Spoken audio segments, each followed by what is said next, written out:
To Pratap classes. दोस्तों, Pratap classes के YouTube channel पर आपका हार्दिक स्वागत है। तो आज हम स्टार्ट कर रहे हैं पीटेट एग्ज़ाम 2022 के लिए, जो कि 3 जुलाई को एग्ज़ाम होने वाला है। इसके लिए तो इसमें आपको इंडिया व राजस्थान करंट अफेयर्स की डेली लाइव क्लास मिलेगी।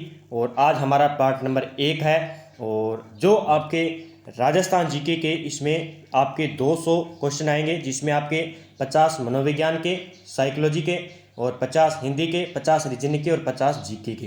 तो जो आपके 50 जीके के क्वेश्चन आएंगे, उसमें आपके 10 से 15 क्वेश्चन क्या करंट अफेयर्स के आएंगे। यानी आपका 40 से 45 नंबर का काम ये करंट अफेयर्स करेगा।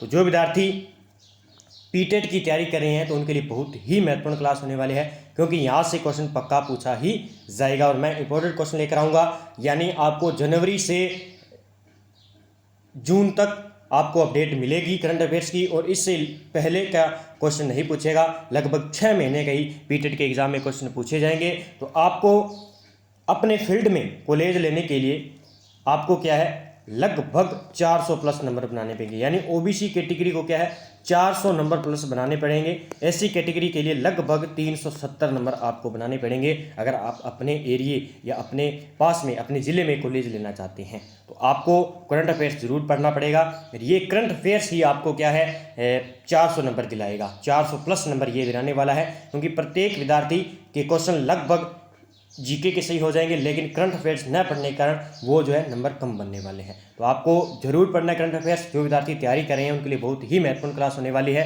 तो देखिए, आज हमारा पार्ट नंबर फर्स्ट है। तो जितने विद्यार्थी लाइव जुड़े हुए हैं, एक बार वीडियो को लाइक कर दीजिए, शेयर कर दीजिए और सब्सक्राइब कर लीजिए चैनल को, ताकि आपके पास डेली वीडियो का नोटिफिकेशन आ जाएगा। तो बात करते हैं आज के क्वेश्चनों की, जो कि हमारे एग्जाम के लिए बहुत ही महत्वपूर्ण होने वाले हैं। पहले क्वेश्चन की बात करूंगा। हाल ही में ऑस्ट्रेलियन ओपन 2022 में पुरुष एकल का खिताब किसने जीता है? तो इसमें करंट अफेयर्स के अंदर नॉर्मल क्वेश्चन आएंगे, यानी खेल से संबंधित और उपग्रह संचार प्रणाली से संबंधित और युद्ध अभ्यास, इस प्रकार के नवीनतम क्वेश्चन आने वाले हैं, जो भी हाल ही में हुए हैं। और कोविड-19 से संबंधित क्वेश्चन आएंगे, वो मैं आपको लेकर आऊँगा। तो इस प्रकार के क्वेश्चन जो है पूछे जाएंगे। तो पहले बात करेंगे, ऑस्ट्रेलियन ओपन 2022 पुरुष एकल का खिताब किसने जीता है? तो पुरुष एकल का खिताब 2022 में राफेल नाडाल ने, किसने जीता है? राफेल नाडाल ने 2022 का पुरुष एकल का खिताब जीता है। तो ये आपको याद रखना है। अगर पूछ लिया जाए राफेल नाडाल, तो राफेल नाडाल जो है स्पेन के हैं। किस देश से बिलोंग करते हैं? स्पेन से बिलोंग करते हैं। और ये इनका कौन सा मेजर खिताब है? ये 21वां मेजर खिताब है। कौन सा? Australian open. और इन्होंने किसको हराया था? डेनियल मेदवेदेव को इन्होंने हराकर ऑस्ट्रेलियन ओपन 2020 का पुरुष एकल खिताब जीत लिया। तो इसका आंसर ए हो जाएगा, और ये क्वेश्चन पूर्व छपने वाला है। आगे बात करेंगे 2 नंबर क्वेश्चन की। हाल ही में 2022 का ऑस्ट्रेलियन ओपन महिला एकल की बात करें, तो महिला एकल चैंपियनशिप का खिताब किसने जीता है? तो एशले बार्टी ने महिला एकल चैंपियनशिप का खिताब 2022 ऑस्ट्रेलियन ओपन ने जीता है। तो ये आपको याद रखना है। और ये कौन से गेम की खिलाड़ी है? ये एक टेनिस खिलाड़ी है। कौन है? टेनिस खिलाड़ी है। और इन्होंने 2021 का कौन सा खिताब जीता है, ये भी याद कर लेना। 2021 का विंबलडन चैंपियनशिप जीता है, और फ्रेंच ओपन 2021 का भी एशले बार्टी ने जीता है। तो ये आपको याद रखना है, क्वेश्चन पूछा जा सकता है। आगे बात करेंगे 3 नंबर क्वेश्चन। 31 जनवरी 2022 को राजस्थान की नई मुख्य सचिव कौन बनी है? तो अभी हाल ही में राजस्थान की नई मुख्य सचिव बनी है। तो ये क्वेश्चन पूछा जा सकता है। आपको एग्ज़ाम से एक हफ्ते पहले मैं आपको राजस्थान में कौन क्या और इंडिया में कौन क्या न्यू अपडेट देने वाला हूं, जो आपको एक बार पढ़ के जाना है। वहां से आपको 3 से 4 क्वेश्चन मिलने वाले हैं, जो कि आपको सही करने होंगे। इसका आंसर क्या हो जाएगा? राजस्थान की मुख्य सचिव कौन बनी है? उषा शर्मा को राजस्थान की दूसरी महिला मुख्य सचिव बन चुकी है। पहली महिला मुख्य सचिव कौन थी? कुशल सिंह। कौन थी? कुशल सिंह जो है पहली महिला मुख्य सचिव थी। इनसे पहले बात करें, उषा शर्मा से पहले कौन थे? निरंजन आर्य इसके पद पर थे, जो कि हटा दिया गया। उनके स्थान पर उषा शर्मा को बनाया गया। तो ये आपको याद रखना है। और इनका कार्यकाल 2023 तक रहने वाला है, तो इसलिए एग्जाम में छप सकता है। आगे बात करें 4 नंबर क्वेश्चन की। 2024 के ग्रीष्मकालीन ओलंपिक खेलों का आयोजन किस देश में किया जाएगा? तो 2024 का पूछा इसने। तो ग्रीष्मकालीन ओलंपिक खेल कहाँ होंगे? तो ये होंगे फ्रांस के अंदर। फ्रांस की राजधानी पेरिस के अंदर 2024 के ग्रीष्मकालीन ओलंपिक खेलों का आयोजन किया जाएगा? तो ये आपको याद रखना है, क्वेश्चन पूछा जाएगा। 5 नंबर क्वेश्चन की बात करेंगे। हाल ही में केंद्रीय ऊर्जा मंत्रालय 31 जनवरी 2022 तक के आंकड़े के अनुसार देश में कौन सा राज्य सौर ऊर्जा उत्पादन में शीर्ष पर है? तो सौर ऊर्जा उत्पादन में अपना राजस्थान टॉप पर रहा है, जिसने क्या है, रिकॉर्ड बनाया है, यानी 10,506 मेगावाट बिजली उत्पादन का टॉप पर रैंक किया है। वही बात करें दूसरा राज्य कौन सा है, तो दूसरा राज्य है कर्नाटक। अगर पूछ लिया जाए सौर ऊर्जा उत्पादन में शीर्ष पर दूसरा स्थान कौन सा है, कर्नाटक का। और तीसरे की बात करें तो गुजरात जो है इसमें तीसरा स्थान आ जाएगा, जो कि एग्जाम में पूछा जा सकता है। तो ये आपको याद रखना है। आगे बात करेंगे 6 नंबर क्वेश्चन की। हाल ही में G20 शिखर सम्मेलन 2023 किस देश में आयोजित किया जाएगा? आगामी खेल प्रतियोगिता, आगामी शिखर सम्मेलन, क्वेश्चन पक्का आएगा। 2 क्वेश्चन सीधे सीधे टपकने वाले और डेली वीडियो में आपको मैं देता जाऊंगा। तो G20 यानी इसमें क्या है, 20 देश शामिल है। शिखर सम्मेलन 2023 का आयोजन कहाँ किया जाएगा? तो ये 23 का आयोजन हमारे भारत देश में किया जाएगा। और इसका कौन सा संस्करण है? ये 18वां संस्करण भारत के अंदर किया जाएगा। अब मैं बात कर लूँ 2023 का कहाँ पे हो गया, 2023 का कहाँ पे हो गया, भारत के अंदर, याद कर लेना। और 2024 का कहाँ होगा, अगर पूछ लिया जाए 2024 का कहाँ होगा, हो सकता है कि G20 शिखर सम्मेलन 2024 पूछ लिया जाए, तो 2024 का कहाँ पे होगा, ब्राज़ील के अंदर। कहाँ पे, ब्राज़ील के अंदर G20 शिखर सम्मेलन होगा। वही बात करें 2022 की कहाँ हुआ था, ये क्वेश्चन पूछा जा सकता है, तो इंडोनेशिया के अंदर। कहाँ पे, इंडोनेशिया के अंदर 2022 G20 शिखर सम्मेलन हुआ था। 2020 का पूछ लिया जाए तो 2020 का सऊदी अरब में हुआ था। और 2019 का पूछ लिया जाए तो जापान के अंदर G20 शिखर सम्मेलन हुआ था। तो ये आपको याद रखना है तथ्य, यहाँ से क्वेश्चन पूछा जा सकता है। आपको 2023, 2024 और 2022 का आपको याद रखना है। 2023 का भारत के अंदर, 2024 का ब्राज़ील के अंदर, 2022 का इंडोनेशिया के अंदर, और 2023 भारत ने करेगा 18वां संस्करण। 7 नंबर क्वेश्चन की बात करेंगे। हाल ही में कौन सा देश एक्सरसाइज कोबरा वॉरियर अभ्यास 22 में भाग लेगा? तो आपको बताना है कि कौन सा देश जो है एक्सरसाइज कोबरा वॉरियर, ये आपको याद रखना है। तो 22 का ये, तो इस प्रकार के युद्ध अभ्यास भी एक क्वेश्चन पूछा जाएगा। तो एक्सरसाइज कोबरा वॉरियर अभ्यास 22 में भाग लेगा, कौन सा देश भाग लेगा? तो हमारा देश भारत इसमें भाग लेगा। और ये इसने भाग ले लिया है, क्योंकि मैं आपको 6 महीने के अपडेट बता रहा हूँ। तो 6 से 7 मार्च 2022 का जो है एक्सरसाइज कोबरा वॉरियर अभ्यास 2022 में भाग लिया था। और ये किस सेना से संबंधित है? तो वायु सेना का वॉरियर ये अभ्यास था। 8 नंबर क्वेश्चन की बात करेंगे। हाल ही में 2025 में एशियाई युवा पैरा खेल का आयोजन कहाँ किया जाएगा? 2025 में एशियाई युवा पैरा खेल का आयोजन कहाँ किया जाएगा? तो ये किया जाएगा उज्बेकिस्तान के अंदर। कहाँ पे? उज्बेकिस्तान के अंदर किया जाएगा। और उज्बेकिस्तान की राजधानी ताशकंद के अंदर जो है इसके अंदर किया जाएगा, यानी उज्बेकिस्तान में ताशकंद के स्थान पर इसका किया जाएगा। और ये कौन सा संस्करण होगा? इसका 5वां संस्करण किया जाएगा। तो 2025 का ये आपको याद रखना है। आगे बात करेंगे 9 नंबर क्वेश्चन की। हाल ही में भारतीय नौसेना का विपक्षी अभ्यास मिलन 2022 कहाँ आयोजित किया जाएगा? तो ये आपको नाम याद रखने हैं कि मिलन अभ्यास कहाँ आयोजित किया गया था। कोबरा वॉरियर अभ्यास कहाँ, किस देश ने भाग लिया? तो कोबरा के अंदर भारत ने अभी हाल ही में 2022 में भाग लिया था। वायुसेना का अभ्यास है। मिलन 2022 की बात करें तो ये कहाँ पे हुआ था? विशाखापट्टनम के अंदर। कहाँ पे? विशाखापट्टनम के अंदर भारत में इसका आयोजन किया गया था। तो ये आपको याद रखना है। कब? मिलन 2022 विशाखापट्टनम। आगे बात करेंगे।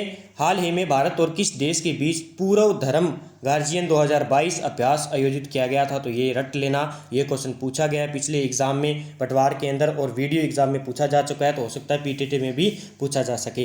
तो ये कहाँ पे हुआ था अभ्यास? यहाँ पे ये जापान के अंदर। भारत और जापान के मध्य पूर्व धर्म गार्जियन 2022 का जो है अभ्यास हुआ था। तो ये आपको याद रखना है। और भारत में हुआ था, ये हुआ तो किन देशों के साथ था? भारत प्लस जापान देश दोनों में शामिल थे ये। लेकिन ये हुआ कहाँ पे था? तो ये बेलगाम कर्नाटक के अंदर हुआ था। कहाँ पे? बेलगाम कर्नाटक के अंदर इस युद्ध अभ्यास का आयोजन किया गया था, तो याद कर लेना है। और मैं अन्य आपको कुछ युद्ध अभ्यास बता देता हूँ जो कि एग्जाम में पूछे जाते हैं। अगर आपसे पूछ ले सूर्य किरण युद्ध अभ्यास किन दो देशों के बीच में हुआ? सूर्य किरण की बात कर ले तो भारत प्लस नेपाल, किसके बीच? भारत प्लस नेपाल, तो ये आपको याद कर लेना है। अगर आपसे पूछ ले शक्ति अभ्यास किन दो देशों के बीच में है? तो शक्ति अभ्यास है भारत प्लस फ्रांस, किन के बीच में? भारत प्लस फ्रांस के बीच में। अगर आपसे पूछ ले गरुड़ शक्ति अभ्यास किसके बीच में है? तो भारत इंडोनेशिया के बीच में, किसके बीच में? भारत इंडोनेशिया के बीच में जो है गरुड़ शक्ति अभ्यास है। अगर बात करूं आगे, और एक है सिम्बेक्स अभ्यास जो है एग्जाम में पूछा जा सकता है। सिम्बेक्स अभ्यास भारत प्लस सिंगापुर, तो ये इंपॉर्टेंट जो युद्ध अभ्यास है ये रट लेना, पक्का एग्जाम में पूछा जाएगा। अगर आपसे पूछ ले वरुण युद्ध अभ्यास किन दो देशों के बीच में हुआ? तो ये भारत प्लस फ्रांस के बीच में, किसके बीच में? भारत प्लस फ्रांस, वरुण युद्ध अभ्यास। अगर आपसे पूछ ले मित्र शक्ति युद्ध अभ्यास किन के बीच में हुआ? तो भारत प्लस श्रीलंका के बीच में मित्र शक्ति युद्ध अभ्यास हुआ था। अगर आपसे पूछ ले अजय वॉरियर, क्या है? अजय वॉरियर जो है युद्ध अभ्यास किन के बीच में हुआ था? अभी हाल ही हुआ था, तो ये भारत प्लस यूके यानी इंग्लैंड के बीच में ये हुआ था। तो ये आपको याद रखने हैं देश, एक क्वेश्चन पक्का जरूर आएगा इससे रिलेटेड, और इसका आंसर क्या हो जाएगा? जापान इसका आंसर हो जाएगा। बेलगाम कर्नाटक के अंदर इसका आयोजन किया गया था, भारत और जापान के बीच में पूर्व धर्म गार्जियन 2022। अब बात करेंगे राजस्थान जीके की, जो कि हो सकता है कि राजस्थान जीके क्वेश्चन आएंगे उसके अंदर। तो राजस्थान राज्य महिला आयोग की वर्तमान में अभी हाल ही में अध्यक्ष बनी है, तो हो सकता है ये छप जाए। तो हाल ही में राज्य महिला आयोग की वर्तमान अध्यक्ष कौन बनी है? तो रिहाना रियाज चिश्ती। कौन बनी है? रिहाना रियाज चिश्ती को वर्तमान में राज्य महिला आयोग की वर्तमान में अध्यक्ष बनाई गई है। तो अब मैं बात करूं तो ये करंट अफेयर्स पीटेट के एग्जाम के लिए स्पेशल नहीं है, लेकिन जो विद्यार्थी वीडियो व कंप्यूटर अनुदेशक के अंदर राजस्थान करंट अफेयर्स आएगा, वीडियो के अंदर जो विद्यार्थी तैयारी करें तो उनके लिए बहुत ही इंपॉर्टेंट होने वाला है वीडियो। डेली वीडियो देखें ताकि आपके लिए बहुत ही इंपॉर्टेंट होगा। आगे बात करेंगे 12 नंबर क्वेश्चन की, किस लोक कलाकार को डॉक्टर कोमल कोठारी स्मृति लाइफ टाइम अचीवमेंट अवार्ड प्रदान किया गया था? तो किसे दिया गया था? विजय वर्मा को दिया गया था। इसका आंसर हो जाएगा ए। आगे बात करेंगे 13 नंबर क्वेश्चन की, प्रशासन गांव के संघ अभियान 2021 की शुरुआत कब से हुई? प्रशासन गांव संघ से अभियान, तो ये 2 अक्टूबर 2021 को, ये आपको डेट याद रखनी है, 2 अक्टूबर 2021 को प्रशासन गांव के संघ अभियान 2021। आगे बात करेंगे नवंबर 2021 में प्रदेश के किन व्यक्तियों को वर्ष 2021 के लिए पद्म श्री पुरस्कार से सम्मानित किया गया? तो 2021 में पद्म पुरस्कार मिले थे, तो हो सकता है कि पद्म पुरस्कार से संबंधित रिलेटेड एक क्वेश्चन आ जाए, तो इसलिए मैं आपको उपलब्ध करवा दूंगा। अर्जुन सिंह शेखावत को दिया गया था, लाखा खान को भी दिया गया था, श्याम सुंदर पालीवाल को दिया गया था, यानी इसका आंसर हो जाएगा उपयुक्त सभी।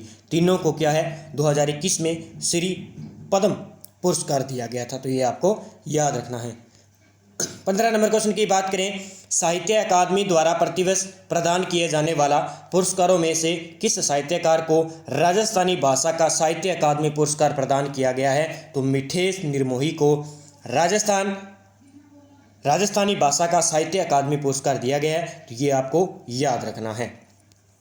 16 नंबर क्वेश्चन की बात करेंगे, राजस्थान बजट 2022-23 के अनुसार चिरंजीवी योजना के अंतर्गत प्रति परिवार सालाना 5 लाख की चिकित्सा बीमा राशि को बढ़ाकर कितने रुपए करने की घोषणा की गई है? तो ये 5 लाख से बढ़ाकर कितनी कर दी गई है? 10 लाख कर दी गई है। अब बात करें चिरंजीवी योजना की शुरुआत कब हुई थी, हो सकता है एग्जाम में पूछा जा सके, तो 1 मई 2020-21 को क्या है इसकी शुरुआत होती है योजना की, और अभी हाल ही में इसके पैकेजों की संख्या भी बढ़ा दी है, कितनी कर दी है? 1597 पैकेज बढ़ा दिए गए हैं, और इसकी जो है बीमा राशि कितनी कर दी गई है? 10 लाख। तो ये आपको याद रखना है, पहले 5 लाख थी, लेकिन 2022-23 बजट के अनुसार कितनी कर दी? 10 लाख। तो ये आपको याद रखना है। आगे जाएंगे 17 नंबर क्वेश्चन, राजस्थान के पैरा एथलेटिक्स कृष्णा नागर ने किस स्पर्धा में टोक्यो पैरा ओलंपिक में स्वर्ण पदक जीता है? तो राजस्थान में जितने भी टोक्यो पैरा ओलंपिक में पदक मिले हैं उसके बारे में मैं चर्चा करूंगा, जो कि एग्जाम में पूछा जा सकता है। पहले हम बात करेंगे कृष्णा नागर की। तो कृष्णा नागर थे पैरा एथलेटिक्स की स्पर्धा में टोक्यो पैरा ओलंपिक में स्वर्ण पदक जीता है। तो किस में जीता है इन्होंने? तो आपको बताना है कि जो कृष्णा नागर है वो किस खेल से संबंधित है? तो ये है बैडमिंटन से। किससे है? बैडमिंटन से। ये कृष्णानगर खेल से संबंधित है। तो इसका इन्होंने क्या जीता है? स्वर्ण पदक जीता है टोक्यो पैरा ओलंपिक में। किसमें? पैरा एथलेटिक्स में। तो इसका आंसर हो जाएगा बैडमिंटन खेल में। 18 नंबर क्वेश्चन की बात करेंगे। मुख्यमंत्री निःशुल्क दवा योजना राजस्थान में लागू की गई थी। तो कब लागू की गई थी? ये 2 अक्टूबर 2011 को ये लागू की गई थी, मुख्यमंत्री निःशुल्क दवा योजना। आगे बात करेंगे 19 नंबर क्वेश्चन की। टोक्यो पैरा ओलंपिक स्वर्ण पदक जीतने वाली राजस्थान की अवनी लेखरा का संबंध किस स्पर्धा से है? तो अवनी लेखरा का क्वेश्चन तो आता ही आता है, हो सकता है पीटेट के एग्जाम में पूछा जा सकते हैं। तो अवनी लेखरा के बारे में जितने क्वेश्चन बनेंगे मैं आपको उपलब्ध कराता जाऊँगा। तो अवनी लेखरा का संबंध किस खेल से है? तो ये शूटिंग से है। 10 मीटर एयर राइफल से था इनका, जिन्होंने स्वर्ण पदक जीता था शूटिंग के अंदर। और अभी हाल ही में क्या है, ये बेटी बचाओ, राजस्थान में बेटी बचाओ बेटी पढ़ाओ योजना की ब्रांड एम्बेसडर भी है अवनी लेखरा। हो सकता है एग्जाम में पूछा जा सके। आगे बात करेंगे 20 नंबर क्वेश्चन की। राजस्थान के देवेंद्र झाझरिया ने जेवलिन यानी जिसे कहते हैं भाला फेंक स्पर्धा में टोक्यो पैरालंपिक में निम्न में से कौन सा पदक हासिल किया है? तो इन्होंने रजत पदक जीता है। तो ये आपको याद रखना है। आज के 20 क्वेश्चन मैंने आपको इंपॉर्टेंट बता दिया है। और डेली इस वीडियो करंट अफेयर्स वीडियो से जुड़ जाइए, ताकि आपको बहुत ही फ़ायदेमंद होने वाला है। क्योंकि आपको अगर 400 प्लस नंबर चाहिए तो इन वीडियो को देखना पड़ेगा, करंट अफेयर्स आपको पढ़ना पड़ेगा, और यहाँ से क्वेश्चन एक भी बाहर नहीं जाने वाला है। तो जय हिंद, जय भारत दोस्तों।